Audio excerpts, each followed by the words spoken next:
To make Yorkshire pudding, you are going to need 4 large eggs, a cup of flour and 2 extra teaspoons of flour, a cup of milk.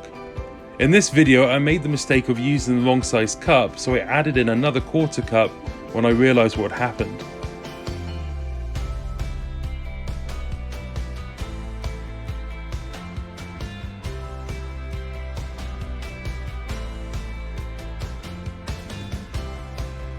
You'll want a half teaspoon of salt. You can also add in garlic or chili or anything really, herbs, spices, just to make it different.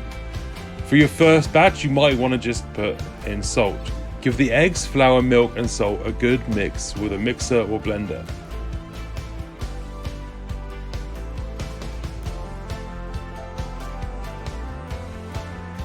Leave the mixture on the counter for about half an hour.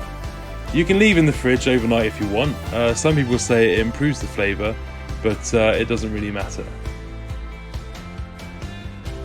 Pour enough oil to just cover the bottom of each muffin tin section.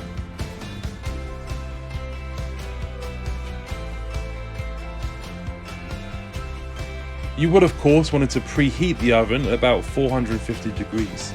You'll want to cook the muffin tray in the oven for about 5 to 10 minutes without pouring in any batter yet. You're going to want to have a hot tray before you add the mixture. Evenly pour the mixture into each muffin tin. It's about halfway in each one.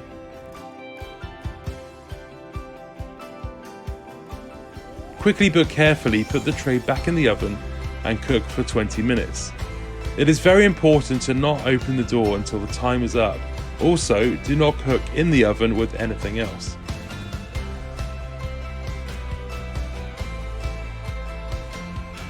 When the time is up, remove the tray without burning your hands off and use a fork, knife or spoon to move each pudding to a serving plate. I hope you make some great Yorkshire puddings, and I hope this video has been of some use. Have a great Christmas and a Happy New Year, and enjoy your Yorkshire puddings.